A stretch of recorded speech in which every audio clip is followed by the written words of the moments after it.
지금 이 시간에는 우리가 함께 은혜 받을 하나님의 말씀을 봉독하도록 하겠습니다. 오늘 우리에게 주시는 말씀은 누가복음 9장 1절부터 6절까지의 말씀이 되겠습니다. 우리 같이 함께 본문 말씀을 봉독하도록 하겠습니다. 우리가 함께 나누어 읽는 이 말씀은 지금도 살아계시는 하나님의 말씀입니다. 아멘. 제가 먼저 읽겠습니다. 예수께서 12제자를 불러 모으사 모든 귀신을 제어하며 병을 고치는 능력과 권위를 주시고 하나님의 나라를 전파하며 앓는 자를 고치게 하려고 내보내시며 이르시되 여행을 위하여 아무것도 가지지 말라. 지팡이나 배낭이나 양식이나 돈이나 두벌 옷을 가지지 말며 어느 집에 들어가든지 거기서 머물다가 거기서 떠나라. 누구든지 너희를 영접하지 아니하거든 그 성에서 떠날 때에 너희 발에서 먼지를 떨어버려 그들에게 증거를 삼으라 하시니 제자들이 나아가 각 마을에 두루 다니며 곳곳에 복음을 전하며 병을 고치더라. 아멘. 여러분, 앞뒤 좌우에 계신 분들, 또 오늘 댁에서 예배 드리시는 분들, 가족끼리 함께 계신 분들 서로를 바라보시면서 하나님의 마음과 예수님의 심정으로 진심으로 여러분들 한번 뜨겁게 축복해 주시기를 바라겠습니다. 하나님이 당신을 지켜주시고 은혜 베푸시고 평강 주시기를 원합니다. 서로 축복합니다. 하나님이 당신을 지켜주시고 은혜 베풀어 주시고 평강 주시기를 원합니다. 평강 주시기를 원합니다. 감사합니다. 감사합니다. 자, 여러분, 2022년 3월 15일자 조선일보 기사에 나왔던 이야기인데요. 2021년 국민의 삶의 질 보고서라고 하는 그 정부 보고서를 인용한 기사였었습니다. 이 코로나로 인해서 일어난 여러 상황들 가운데 재밌다기보다는 참 사실은 가슴 아픈 이야기죠. 이 다른 사람들에 대해서 매우 믿을 수 있다. 다른 사람에 대해서 그래도 약간은 믿을 수 있다. 코로나는 아닙니다. 장기침입니다. 이렇게 응답한 사람이 50.3%라고 이야기를 합니다. 절반 정도의 국민들, 조사한 사람들의 한 절반 정도가 사람들을 믿을 수 있다라고 이야기를 했고, 그렇다면 나머지 절반 정도는 사람을 믿을 수 없다라고 대답을 했다는 것입니다.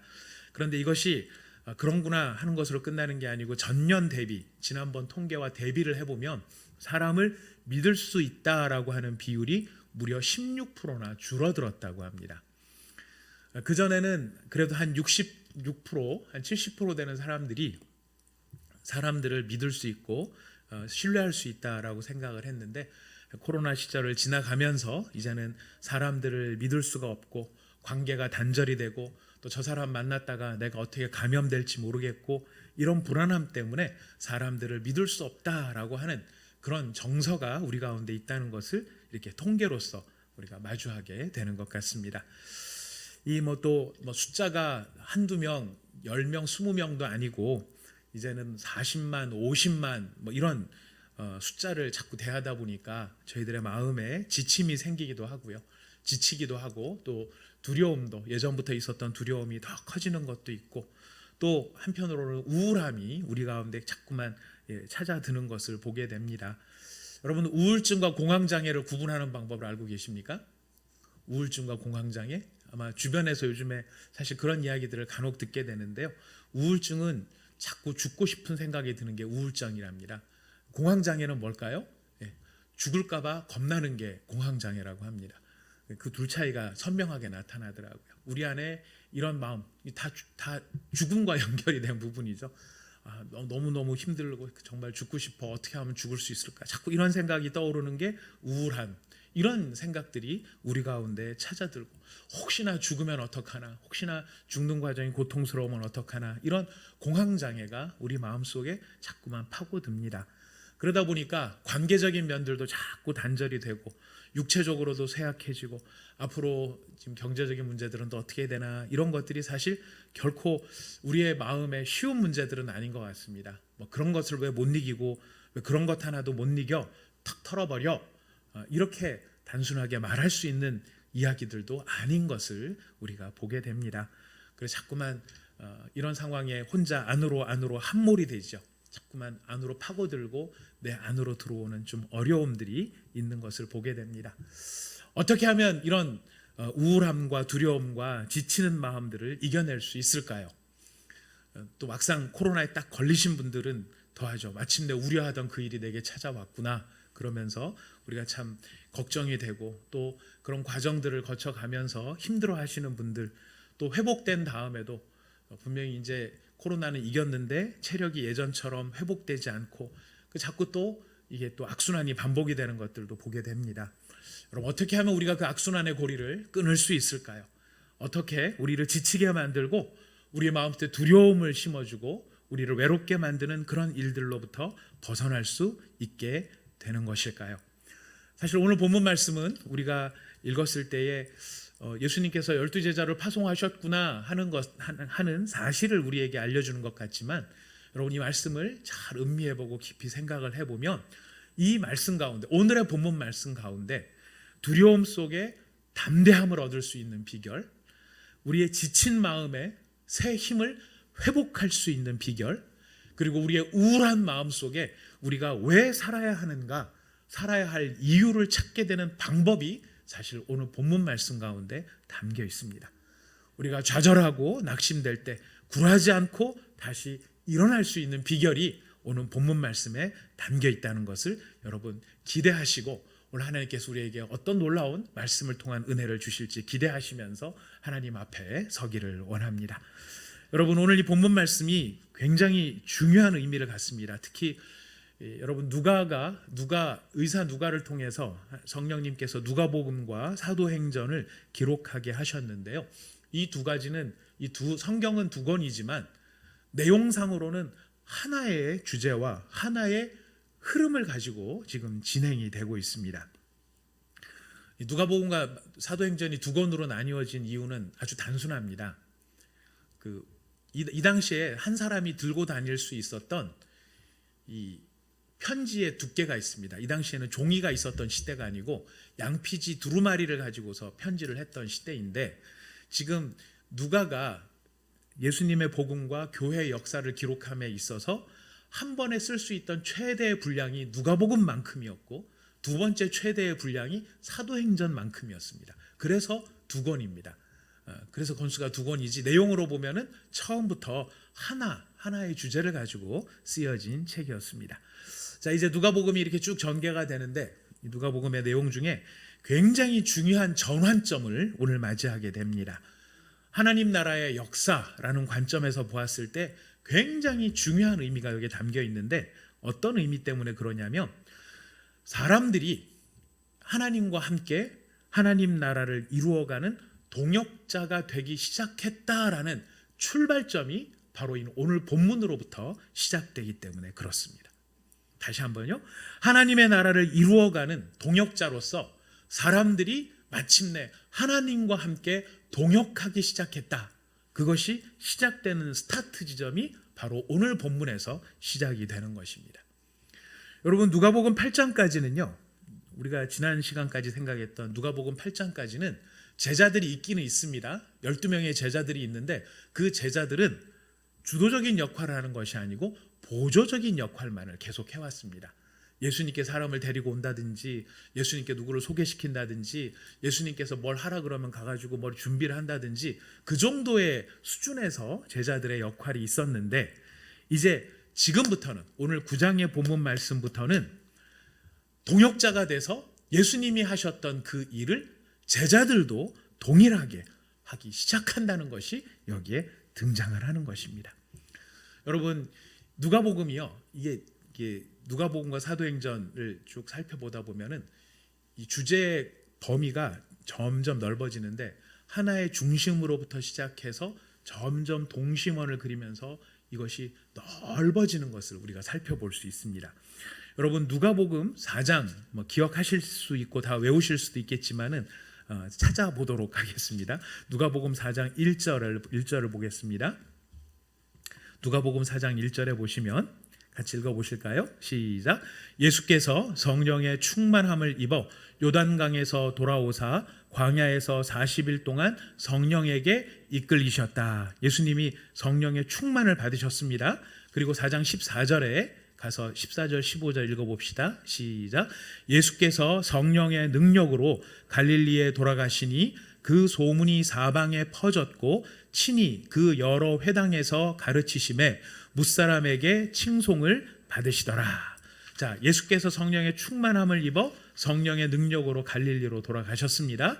여러 가지 일들을 하셨습니다. 자, 그런 일들의 의미가 무엇인가? 17절을 가봅시다. 우리 17절부터 19절을 읽어봅시다. 시작. 선지자 이사야의 글을 드리거늘 책을 펴서 이렇게 기록된 데를 찾으시니 곧 소위 주의 성령이 내게 임하셨으니 이는 가난한 자에게 복음을 전하게 하시려고 내게 기름을 부으시고 나를 보내사 포로된 자에게 자유를, 눈먼 자에게 다시 보게 함을 전파하며 눌린 자를 자유롭게 하고 주의 은혜의 해를 전파하게 하려 하심이라 하셨더라. 예수님께서 성령의 충만함을 입으신 이유는 복음을 전하고 이 눈먼 자, 눌린 자, 포로된 자를 자유케, 다시 보게, 자유롭게 하나님의 은혜의 해를 전파하게 하시기 위해서 이렇게 했다. 이거 지금까지는 이런 일들을 누구 혼자 하셨습니까? 예수님이 혼자 하셨던 거예요. 그런데 예수님께서 혼자 하셨던 그 일이 오늘 우리 9장 1절과 2절에 오니까 예수님께서 이제 그 일을 누구한테 지금 위임을 하고 계시죠? 12제자에게 모든 귀신을 제어하고 병을 고치는 능력과 권위를 주시고 하나님의 나라를 전파하도록 12제자를 보내십니다. 이 일이 여러분 10장으로 가보겠습니다. 10장으로 가보겠습니다. 우리 10장 1절과 2절을 같이 읽어보겠습니다. 1절과 2절 시작. 그 후에 주께서 따로 70인을 세우사 친히 가시려는 각 동네와 각 지역으로 둘씩 앞서 보내시며 이르시되 추수할 것은 많되 일꾼이 적으니 그러므로 추수하는 주인에게 청하여 추수할 일꾼들을 보내주소서 하라. 아멘. 이번에 몇 명으로 늘어났습니까?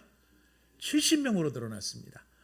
12명을 보내셨다가 다음엔 70명으로 보내셨습니다. 다음에 몇 명으로 늘어날까요?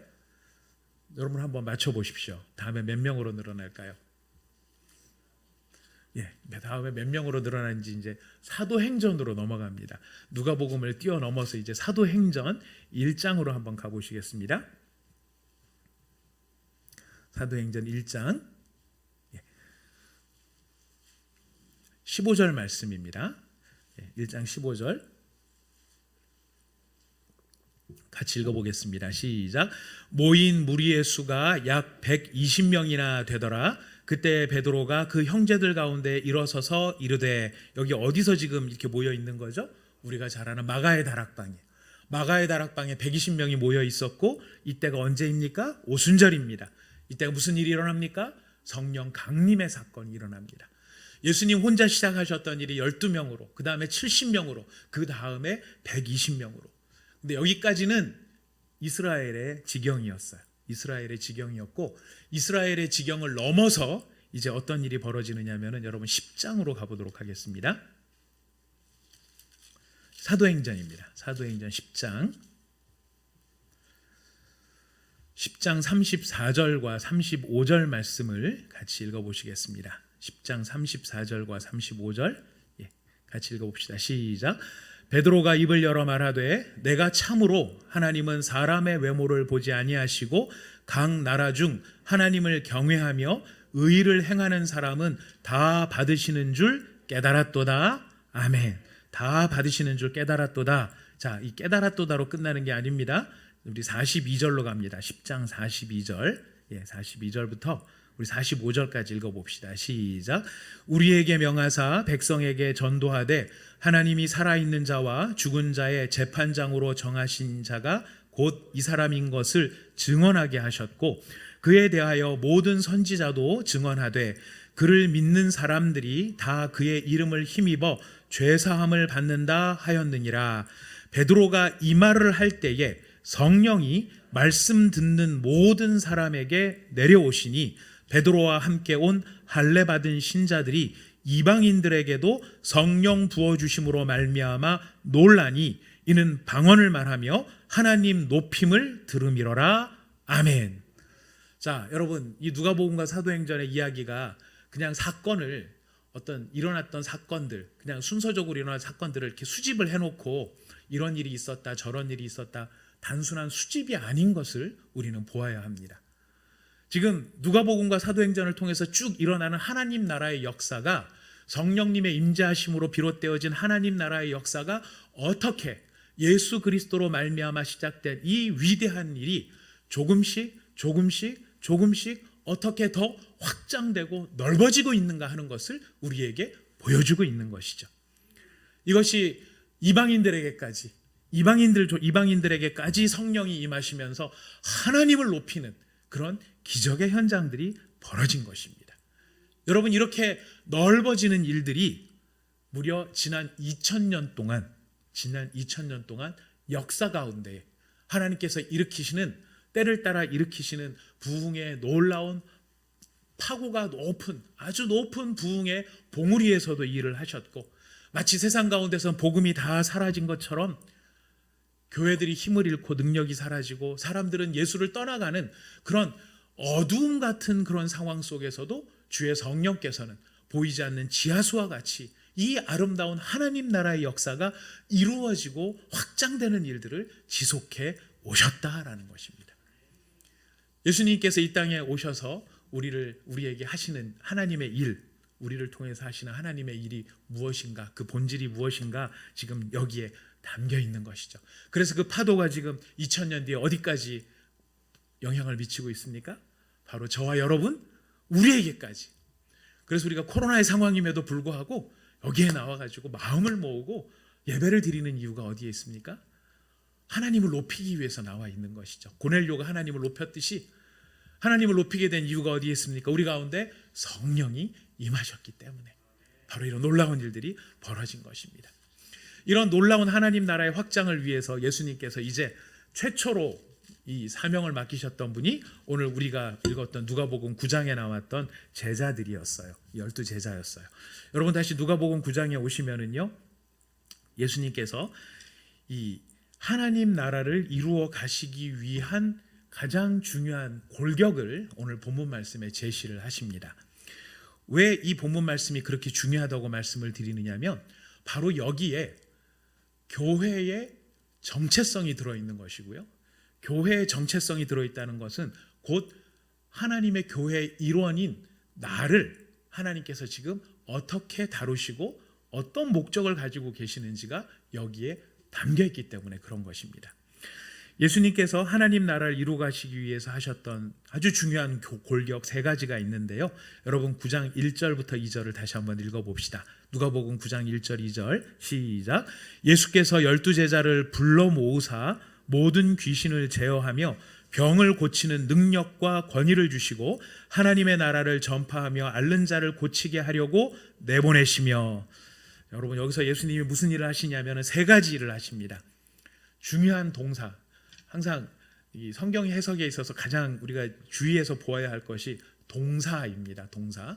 예수님께서 3가지 지금 동사를 하시는데, 첫 번째는 무엇이냐면 불러 모으셨다라는 거예요.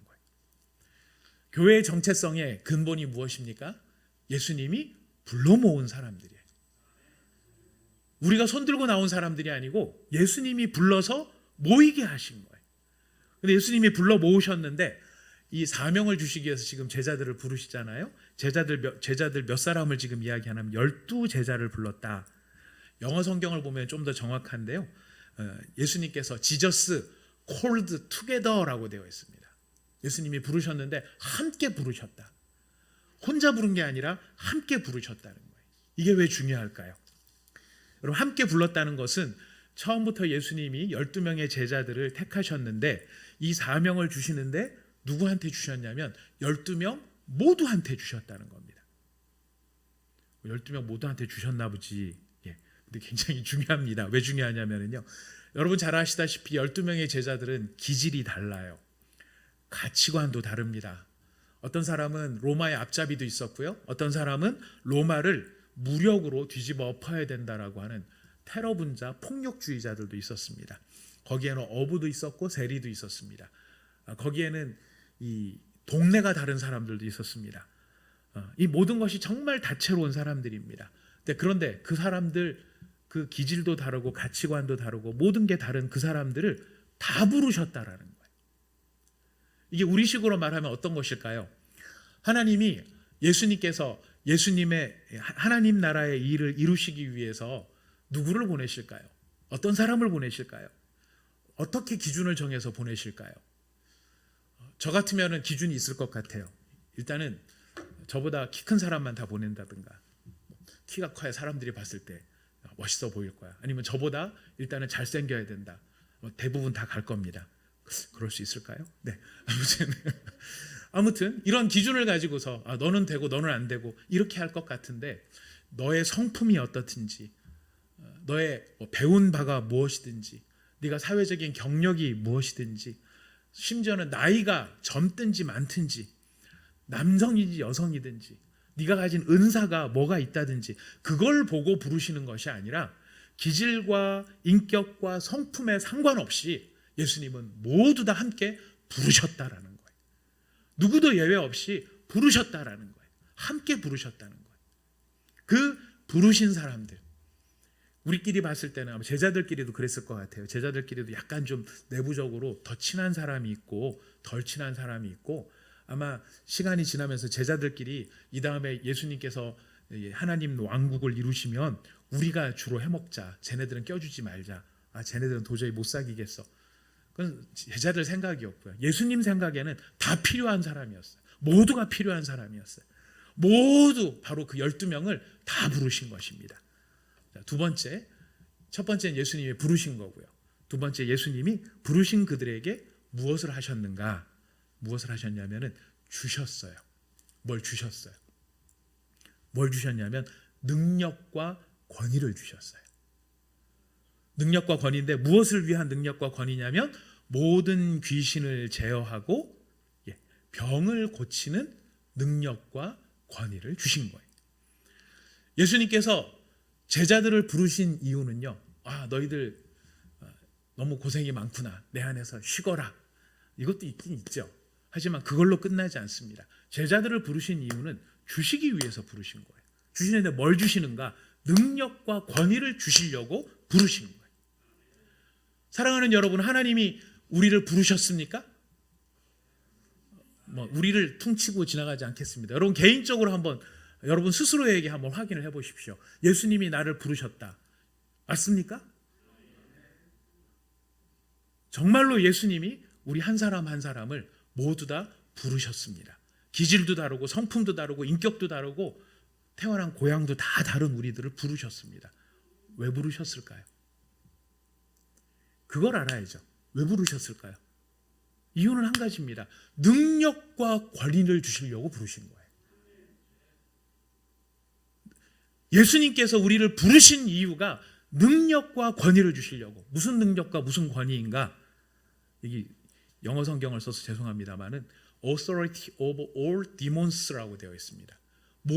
모든 귀신들을 제어할 수 있는, 그 위에 귀신을 복종케 할 수 있는 권위, 귀신을 복종케 할 수 있는 권력, 영향력. 여러분, 이 귀신에 대한 이야기를 저희가 안 할 수가 없는데, 왜냐하면 성경이 말하고 있기 때문입니다. 누가복음에 있어서는 굉장히 중요한 주제로서 이게 쭉 다루어지는데요. 여러분, 이 귀신도 급이 있다는 걸 알고 계시죠? 레벨이 있습니다. 귀신의 제일 우두머리가 누구냐면 사탄이에요. 우리가 소위 말하는 사탄, 마귀 이렇게 부르는 거는 귀신의 우두머리예요. 그 밑에 얼마나 되는 숫자의 귀신들이 있는지 모르겠지만 상당한 귀신들이 있는 것으로 성경은 이야기를 하고 있습니다. 자, 그런데 이 귀신들의 영향력, 사탄과 마귀의 영향력이 있죠. 사탄과 마귀의 영향력은요, 성경에 다양하게 나타납니다. 어떤 경우에는 육체적인 질병으로 사람을 괴롭힐 수 있습니다. 모든 질병이 다 귀신 때문에 이루어지는 것은 아닙니다. 그런데 여러분, 간증들을 듣다 보면, 그 고백들을 듣다 보면 희한한 고백들이 있어요. 병원에 가서 아무리 진료를 해도 원인을 못 찾는 병이 있는 거예요. 별걸 다 해봤는데도 불구하고 의사 선생님이 보더라도 이게 왜 이런지를 모르겠다라는 병들이 있을 수 있어요. 근데 그런 병들 가운데 어떤 병들은 예수를 믿고 예수님 만나고 기도하니까 낫는 병들이 생기더라는 거예요. 그런 병들은 원인을 뭐로 잡을 수 있겠습니까? 현대의학이 아직도 밝혀내지 못한 어떤 특별한 이유, 원인? 이런 것도 물론 있을 수 있겠죠. 하지만 성경은 분명히 이야기합니다. 어떤 질병들의 경우에는 귀신의 영향력, 귀신이 우리를 마귀가 우리를 괴롭히기 위해 질병을 가지고 괴롭히는 경우가 있다 이야기합니다. 두 번째는 정신적인 비정상을 불러일으킵니다. 이 귀신의 영향력, 마귀의 영향력은요, 우리의 마음과 영혼을 혼란하게 하고 혼돈하게 만듭니다. 정신을 차리지 못하게 만듭니다. 저 사람이 저런 사람이 아닌데 갑자기 막 뭔가 홀린 듯이 막 이상한 증세를 나타내는 경우들이 경우에 따라 있을 수 있는 것이죠. 마귀와 사탄의 이 영향력 세 번째는요, 심지어 믿는 사람들한테 어떤 일들을 하게 하느냐면은 미혹하게 되어서 진리를 떠나게 만드는, 미혹을 받아서 그의 믿음을 잃어버리고 하나님을 떠나고 예수를 떠나게 만드는 일들을 이 귀신이 하게 된다는 거예요. 그렇게 하기 위한 마귀의 가장 큰 전략이 분별력을 흐리게 만드는 것입니다. 사탄과 마귀가 본질상, 실제로 따져놓고 보면 본질상 아무 가치가 없고 허무한 것인데 막 사람이 거기에 몰두하게 만들어요. 빠져들게 만드는 겁니다. 여기에 뭐가 있구나, 여기에 뭔가 정말 대단한 게 있구나, 이런 생각이 들면서 막 거기에 미친 듯이 빠져들어가게 만드는 것입니다. 그리고 아주 교묘한 함정과 트랩을, 부비 트랩 같이 탁 트랩을 만들어서 마치 이게 안전한 것 같고 아무 문제가 없는 것 같은데 발을 딱 내딛는 순간에 완전히 올가미를 씌워서 고통과 괴로움을 주는 함정을 파게도 만듭니다. 겉으로는 굉장히 화려하고 사람들에게 박수받고 요란하고 막 들뜨게 만드는 그런, 내가 이것만 있으면 진짜 행복하겠다, 내가 이것만 있으면 너무너무 기쁘겠다 싶은 그런 마음의 욕망을 부추기게도 만듭니다. 분별력이 사라지는 거죠. 이게 그런 게 아닌데, 실제로는 그런 게 아닌데, 있는 줄 알고 막상 끝까지 가봤더니 결론이 뭐예요? 내가 이것 때문에 지금 내가 이 삶을 이렇게 살아왔던가 허물을 직면하도록 만드는 것이죠. 분별력이 사라집니다. 분별력이 사라져서 이제 가장 이 분별력 중에서 가장 중요한 분별력이 뭐냐면, 가장 가치 있는 존재, 가장 소중한 존재가 무엇인가? 여러분, 가장 가치 있고 소중한 존재가 무엇일까요? 우리 인생에 있어서 가장 소중하고 가장 가치 있는 존재가 무엇일까요? 예수 그리스도, 바로 하나님 자신이죠. 하나님 자신이 가장 소중한 존재예요. 자, 그런데 계속해서 사탄이 우리를 분별력을 흐리게 만드는 것 과정을 통해 무엇을 가장 가치 있는 존재로 느끼게 만드냐면, 나 자신. 세상에서 나보다 더 소중한 것은 없어. 세상에서 가장 소중한 것은 나밖에 없어. 내가 가장 소중한 존재야 라고 자꾸만 느끼게 만든다. 내가 가장 소중한 존재라고 느끼니까 하나님마저도 누구를 위해서 존재하게 생각합니까? 나를 위해서 존재해야 된다고 생각하는 거. 이런 것들이 다 분별력을 흐리게 만드는 사탄의 괴계고 귀신의 영향력이에요. 여러분, 이런 것들이 심하게 되니까 이 모든 일들의 근원이 어디서 출발하느냐면은 에덴 동산에서부터 출발을 하는 겁니다. 첫사람 아담과 하와를 유혹하여서, 유혹의 본질이 뭐죠? 하나님으로부터 떠나게 만드는 것이었어요. 아담과 하와가 하나님으로부터 떠나서 사탄의 말을 듣고 사탄의 수하가 되도록 하게 하는 것에서부터 이 모든 비극이 출발이 됐던 것이죠. 그러니 한번 사탄의 수하로 들어간 인간들이 하나님이 이게 정상이다, 이게 바른 것이다, 이게 진짜다라고 하는 걸 아무리 가르쳐줘도 다 믿지 않는 거예요. 귓등으로 흘려보내는 거예요. 그 영향력 아래서 벗어나지를 못하는 것입니다. 여러분, 이런 영향력 아래서 벗어나게 되어지는 유일한 비결이 무엇인가? 바로 하나님의 통치를 회복하는 거예요. 하나님이 우리를 다스리시도록, 사탄이 나를 다스리고 마귀가 나를 다스리고 귀신이 나를 다스리는 게 아니라 하나님이 우리를 다시 다스리시는 것. 여러분, 이게 뭐냐면 바로 하나님 나라예요. 하나님이 우리를 다스린다는 것. 하나님이 우리를 다스리기 시작했을 때 어떤 현상이 생기냐면, 앞에 나왔던 증상들이 사라지는 것입니다. 이유 없었던 병들이 사라지고요, 내 마음에 불안했던 정신이 온전하게 되고요, 내 마음 안에 잘못된 이런 가치관들이 바른 가치관으로 돌아오게 되는 것입니다. 분별력이 생기기 시작하는 것입니다. 이게 하나님 나라의 임함의 능력들인 것이죠. 그 하나님 나라가 능력으로 임하게 되니까 자연스럽게 따라오는 현상이 바로 병이 회복되는, 병을 고치는, 두 개가 같이 오죠. 하나님의 나라의 전파, 두 번째는 병을 고치는 일. 인간이 하나님을 떠났기 때문에 생긴 모든 현상들이 성경적으로는 병들었다라고 말하는 거예요. 영혼이 병들고 육체가 병들고 관계가 병이 드는 것입니다. 내가 스스로 하나님 왕이 되려고, 하나님이 되려고 하니까 하나님 앞에 겸손을 잃어버리는 것이고요. 사람들을 무시하는 것이고요. 사람들을 내 생각대로 조종하려고 하는 것이고, 내 생각과 동의 같지 않은 사람들에 대해서는 공격하고 뒷담화하고 넘어뜨리려고 하는 그런 인간의 탐욕과 질투와 시기의 열매들이 막 생기는 거예요. 그렇게 마음이 병들어지니까 뭐까지 병드냐면 육체도 병들어요.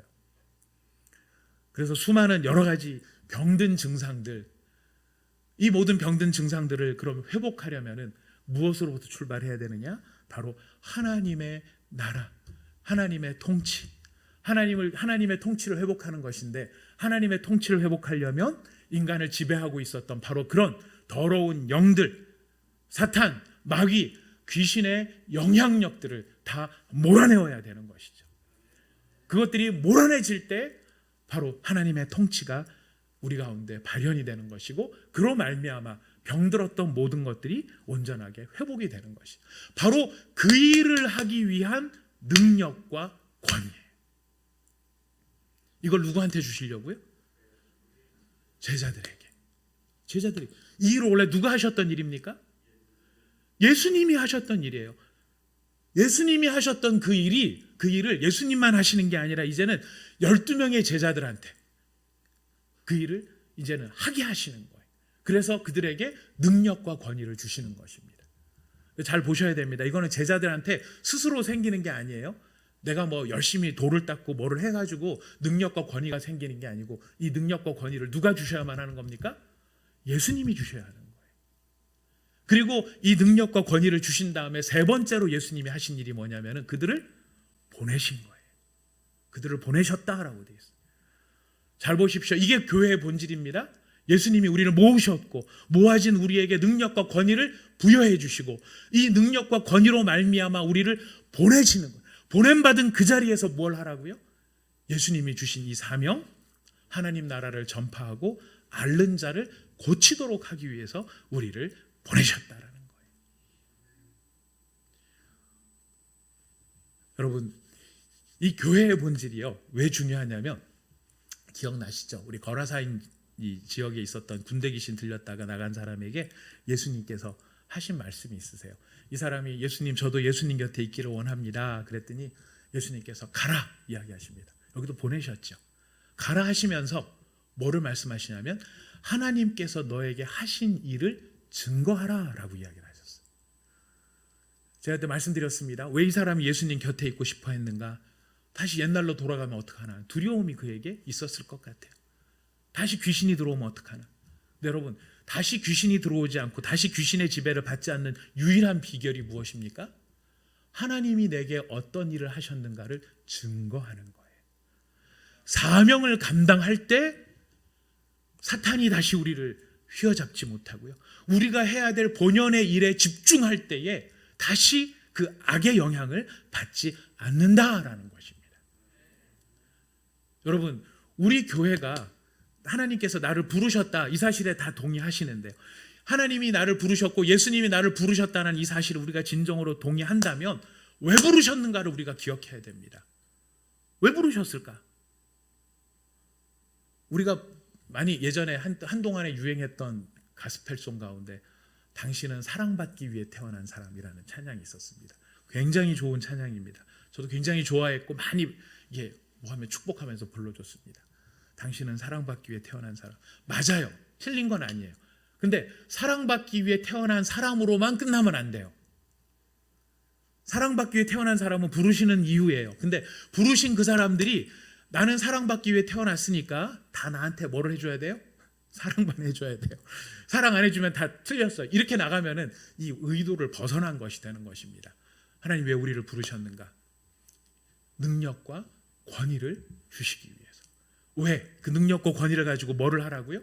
하나님의 나라를 전파하고 앓고 병든 자들을 고치라고 우리를 보내신 거예요. 부르신 거예요. 예수님께서 12제자에게 이런 일들을 행하셨을 때 결과가 나타납니다. 여러분 9장 6절 말씀 보실까요? 9장 6절 이렇게 했더니 어떤 일이 벌어졌느냐? 제자들이 나가서, 자 같이 6절 읽읍시다. 시작. 제자들이 나가 각 마을에 두루 다니며 곳곳에 복음을 전하며 병을 고치더라. 예수님께서 가라 해서, 이렇게 해서 가라 해서 제자들이 순종해서 갔어요. 가서 순종했더니 어떤 결과가 생깁니까? 실제로 복음이 전해지고 실제로 병이 낫는 일들이 생기더라는 것이. 이게 12제자에게 국한되는 일입니까? 제가 그래서 미리 말씀을 드린 겁니다. 이 12명의 일이 70명으로 늘어났고 70명이 120명으로 늘어났고 120명이 사도행전에 나타나는 온 이방인의 교회들까지도 성령이 임하심으로 이런 일들이 나타나게 되더라 하는 것이. 우리 교회가 하나님 앞에 살아있는 교회다, 건강한 교회다. 여러분 신학적으로 교리적으로 정해져 있는 어떤 이런 틀들, 이런 문제가 아니에요. 경건은요 이론으로 나타나는 게 아니고 실제와 능력으로 체험이 되어져야 합니다. 예수님께서 직접 하신 말씀이에요. 경건은 이론이 아니에요. 경건은 실제로 하나님께서 우리 가운데 임하셔서 나타나는 능력으로 증명되어야 할 부분들이에요. 악의 영을, 우리를 지배하려고 하나님을 떠나게 만들려고 하는 이 모든 악의 영들을 물리치고 우리 가운데에 바로 그로 말미암아 하나님의 통치가 이루어짐으로 말미암아 병들고 깨어졌던 것들이 치유되고 회복되는 실제적인 열매들이 우리 가운데 나타나야 된다는 것입니다. 오늘 아침에 오면서 기도하면서 마음속에 그런 생각이 막 들었습니다. 주님, 오늘 주일 예배 가운데 우리 교육자 가운데 한 분도 이제 한 가정도 확진이 돼서 오늘 못 나오셨어요. 확진자들이 너무 많아졌어요. 그래서 오늘 주일 예배 가운데 몇 명이나 참여할까요? 이런 생각이 들어서 주님, 참 예배당이 썰렁할 수 있겠습니다. 이런 마음의 생각들을 가지고 기도를 하고 있는데 지금의 상황을 가지고 지금 볼 일이 아니고 장차 하나님께서 우리 교회를 통해서 행하실 모든 일들이 어떠할 것인가? 하나님께서 어떠한 일들을 하실 것 같습니까? 여러분 분명히 하나님께서 이 자리를 차고 넘치게 하실 것입니다. 우리 교회 자존심 상하는 이야기가 아니에요. 우리 교회 여기까지 왔는데 자존심상 여기 다 채워야 되지 않겠어? 썰렁하게 비워둬야 되지 않겠어? 이런 문제가 아니에요. 제가 드리는 말씀은 뭐냐면 우리 교회가 교회다운 교회가 되자라는 거예요. 우리 성도들이 성도다운 성도가 되자라는 거예요. 어떤 면에서요? 하나님께서 우리를 불러 모아주셨는데 불러 모아주신 이유가 능력과 권위를 주셔서 예수님께서 이 땅에 오셔서 하시고자 하시는 바로 그 일을 제대로 하는 교회, 그런 교회가 하나님이 꿈꾸시는 교회고 우리를 인도하시는 교회라는 것이. 여러분 이 일을 위해서 예수님이 주의사항을 주셨습니다. 우리 9장 3절부터 5절까지 9장 3절부터 5절 같이 읽어봅시다. 시작. 이르시되 여행을 위하여 아무것도 가지지 말라. 지팡이나 배낭이나 양식이나 돈이나 두벌 옷을 가지지 말며 어느 집에 들어가든지 거기서 머물다가 거기서 떠나라. 누구든지 너희를 영접하지 아니하거든 그 성에서 떠날 때에 너희 발에서 먼지를 떨어버려 그들에게 증거를 삼으라 하시니. 자, 여기 주의사항. 이런 일들을 위해서 예수님이 제자들을 다 파송을 해서 이런 일들을 하시는데 예수님이 여행을 위해 아무것도 가지지 말라. 지팡이, 배낭, 양식, 돈, 두벌옷 가지지 말고 어느 집에 들어가든지 거기서 머물다가 거기서 떠나라. 무슨 말일까요? 뭘 지금 주의하라고 하시는 걸까요? 목표에 집중하라라는 것이에요. 목표에 집중하라. 지금 너희들이 가는 그 여행의 길은 너희들이 유람 다니는 것이 아니다. 놀러 다니는 것이 아니다. 대접받으러 오고 다니는 것이 아니다. 너희들은 내가 보냄을 받은 나에게서 보냄을 받은 자로 능력과 권위를 부여받은 자로 하나님의 나라를 전파하고 병을 고치고 회복시키는 것이 목적이다. 그 목표를 잃어버려서는 안 된다. 그러니 여행 가듯이 놀러 가듯이 이것 챙기고 저것 챙기고 한 곳에 들어가면 다른 집으로 옮기지 마라. 어느 집이 더 잘 대접을 해줄까? 어느 집 식사가 더 맛있을까? 어느 집이 좀 더 환경이 괜찮을까? 이런 것에 주의하지 말고 너희들의 목표가 무엇인지, 왜 부름받았는지 그것에 집중하라라는 것이. 두 번째는 하나님을 신뢰하라는 것입니다. 하나님께서 사명을 주시고 하나님께서 이 모든 것을 감당하도록 부르시는 자, 그래서 순종하는 자들 하나님이 보호하시고 채우신다는 것이. 돈이 없는데요, 하나님의 일을 해야 되는데 지금 전 가지고 있는 옷도 없는데요, 이런 걸 가지고 염려하지 말라는 것이에요. 왜? 그 누가 채우시는 것이다? 하나님이 채우시는 것이다. 여러분, 이 일은 우리 온사랑의 교회가 증인입니다. 아시죠? 모르시나요? 우리 개척할 때 아무것도 없었습니다. 여러분 그건 아시죠? 그것도 모르시나요? 아시기 바랍니다. 저희 아무것도 없었습니다. 아무것도 없었는데 여기 이 자리까지 왔습니다. 누구 실력으로 온 걸까요? 하나님이 채우신 거예요. 그럼 앞으로 하나님 채우실까요? 안 채우실까요? 반드시 채우십니다. 중요한 건 어떨 때? 우리가 해야 될 본연의 일에 집중하고 목표를 잃지 않고 그 길로 달려나갈 때 나머지는 하나님이 채우시는 거예요. 여러분, 적용이고 결론입니다. 하나님이 우리를, 예수님의 제자들을 부르신 이유, 부르셨습니다. 부르신 이유, 능력과 권위를 주시려고. 우리끼리 모여서 누가 더 잘생기고, 누가 더 괜찮고, 누가 더 집에 더 좋은 거 갖추고 살고 있고, 누가 더 많은 공헌을 했고, 이거 비교하고 우리끼리 안에서 막 지지고 볶고 이러라고 부르신 게 아니에요. 이러라고 부르신 게 아니에요.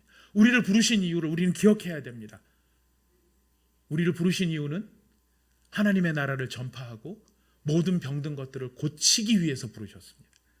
근데 그걸 우리 실력으로 할 수 있는 게 아니라 예수께서 주신 능력과 권위가 있어야만 할 수 있는 일입니다. 자, 그렇다면 우리가 기도 제목을 정해야 됩니다. 뭘 기도해야 될까요?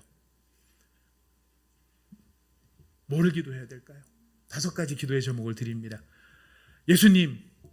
예수님께서 우리를 부르신 것을 감사드립니다. 진정으로 예수님이 나를 부르신 것이 분명합니다. 제가 그거는 부인할 수 없습니다. 주님, 그렇다면 내 안에 하나님의 통치가 온전히 이루어지게 하여 주시옵소서.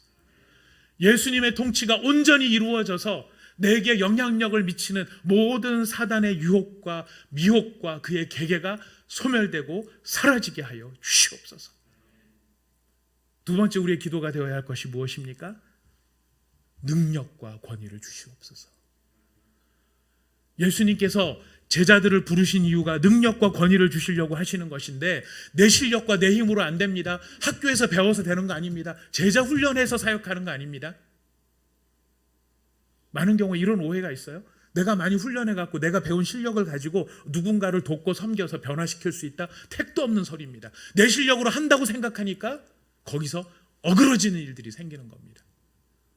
사람을 변화시키는 능력은요, 사람의 마음의 영혼을 변화시키는 능력은 예수께로부터만 나오는 것입니다. 그래서 우리의 교회 기도의 제목이 돼야 됩니다. 예수님 말씀대로 하십시오. 능력과 권위를 우리에게 허락하여 주십시오. 여러분, 이 기도 안 하려면 우리가 지금 모여서 뭐를 해야 될까요? 그렇지 않습니까? 이 기도로, 능력과 권위로 우리를 온전한 제자 되게 해주십시오라고 하는 것이 우리의 목표가 아니라면 우리는 무엇을 위해서 이 자리에 모여가지고, 무엇을 위해서 찬양대하고, 무엇을 위해서 찬양팀하고, 무엇을 위해 제자 훈련하고 사역 훈련하고, 무엇을 위해 가지고 주일학교를 해야 되는 것일까요? 사랑하는 여러분, 우리의 기도가 오늘부터 바뀌기를 바랍니다. 능력과 권위를 주십시오. 능력과 권위를 주십시오. 세 번째 기도의 제목입니다. 주님, 주변 찌르지 않고 핵심을 찌르게 해주십시오. 어디 놀러 가는 사람들 아닙니다. 유람하러 다니는 사람들 아닙니다. 먹으러 다니러 사는 사람들 아닙니다. 우리는 목표와 목적이 분명한 사람들입니다. 그 목표와 목적이 무엇인지를 분명히 알고 그것을 제대로 찌를 수 있게 하여 주십시오. 그 제대로 못 찌르니까 다 딴 데 관심이 있는 겁니다. 관심이 딴 데로 흘러가는 것입니다. 네 번째 기도의 제목입니다. 주님, 내 삶의 자리에서 이런 목표를 내게 주셨기 때문에 내 삶의 자리에서 하나님의 나라를 선포하며 예수님을 선포하는 하나님이 나와 함께 하시기 때문에 선언할 수밖에 없는 무한한 긍정을 선포하는 저희가 되게 하여 주시옵소서. 낙천적이고 긍정적인 거 이 얘기가 아닙니다. 하나님의 나라가 우리 가운데 임하셨습니다. 하나님의 통치가 우리 가운데 임하셨습니다. 당신을 지배하는 모든 악한 영과 당신을 미혹해 하는 것들이 예수의 이름 앞에 소멸되는 것입니다. 여러분, 이 사실을 믿는 사람들은 하나님을 믿기 때문에 긍정을 이야기할 수밖에 없어요. 여러분, 우리가 사람을 만나도 그러지 않습니까? 만나서 자꾸 만나면 무슨 말을 하든지 힘들다 하는 사람 만나고 돌아가면, 여러분 돌아갈 때 막 기운이 나서 돌아가십니까? 아니면 여러분도 모르게 같이 힘들어서 돌아가십니까? 디프레스 됩니다. 같이 힘들게 돌아갑니다. 근데 여러분이 누군가를 만났는데 막 내가 기도를 했더니 하나님께서 이런 응답을 주셨고 하나님께서 이렇게 나에게 역사하셨고 우리를 통해 변함없이 지금도 이런 일을 하고 계셔, 이런 이야기를 들으면 여러분 마음속에 힘이 생기십니까? 좌절이 되십니까? 힘이 생겨요. 나도 기도해야 되겠다. 나도 말씀 봐야 되겠다. 나도 하나님이 어떻게 일하시는가 내가 체험해야 되겠다. 여러분, 그래서 우리의 입술의 열매가 중요한 것입니다. 여러분 입술에 하나님의 나라를 선포하게 해달라고 기도하십시오. 마지막 5번째입니다. 중요한 것이 무엇이냐면 이 모든 것이 누구로부터 말미암는 것이라고요? 예수님으로부터 말미암는, 하나님으로부터 말미암는 것입니다. 주여, 나는 아무것도 아닙니다. 내 힘과 내 실력으로 할 수 있는 것이 아닙니다. 오직 모든 일은 예수님의 능력과 권위로 말미암는 일입니다. 저는 낮춰주시고 저는 낮아지게 하여 주시고 오직 무한한 겸손과 낮아짐으로 온전하게 순종함으로 지금 나에게도 바로 이 일이 이루어지는 것을 목격하게 하여 주시옵소서. 예수께서 주시는 능력과 권위가 내게도 임하게 하여 주셔서 나를 만나는 사람들이 나로 말미암아 하나님의 나라를 경험하고 그들의 병들고 깨어진 것이 회복되는 복음의 역사가 나를 통해 일어나게 하여 주시옵소서. 우리 교회의 기도요, 우리 자신의 기도가 될 수 있기를 바라겠습니다. 여러분, 하나님의 말씀은 참이십니까? 아니면 소설이고 거짓입니까? 참이십니다. 참이십니다. 자, 그렇다면 제자들에게 주셔서 이루어진 이 일, 70명, 120명 고넬료에게 때 일어날 일이 오늘 우리에게 일어날 수 있겠습니까? 일어나지 않겠습니까? 일어날 수 있기 때문에 우리에게 주신 약속의 말씀인 줄 믿습니다. 우리 이런 믿음을 가지고 하나님 앞에 정말 마음을 다해 기도하는 저와 여러분이 되실 수 있기를 바라겠습니다. 이 시간 우리의 말씀을 생각하면서 함께 기도합시다. 하나님, 오늘 예수님께서 지금 9장 1절부터 6절까지 주셨던 이 중요한 역사의 전환점입니다. 놀라운 신앙적인 전환점입니다. 이때까지 인간은 하나님을 향해 저항하고 하나님께서 사람을 선지자를 보내시고 누구를 보내시고 해도 그 끝은 보면 늘 안타까운 일들로 끝났습니다. 하지만 이제 역사가 바뀌기 시작하였습니다. 12명의 제자들에게 예수님이 12명의 제자를 불러 모으셨고 그들에게 능력과 권위를 주셨고 그들을 하나님의 나라를 전파하며 앓는 자를 고치도록 하기 위해 내보내셨습니다. 이것이 교회입니다. 주님, 제가 그래서 교인이 되었습니다. 그렇다면 저도 이 일 가운데 부름을 받은 줄 알게 하여 주시옵소서. 내 안에 하나님의 나라의 통치가 회복되게 하여 주시고 내 안에 능력과 권위를 주시고 하나님, 이 일에 소명을 받아 전파하는 자가 되게 하여 주시고 다른 것에 주변적인 것, 이래도 그만이고 저래도 그만인 것들에 아버지 함몰되어져서 쓸데없는 싸움하지 않게 하여 주시고 목표를 정확하게 찌르게 하여 주시옵소서. 내 힘으로 안 됩니다. 예수님의 힘으로 됩니다. 주여, 우리에게 이 은혜를 부어 주옵소서. 우리 같이 마음을 모아 함께 기도하도록 하겠습니다. 다 함께 기도합시다. 하나님 아버지, 참으로 감사합니다.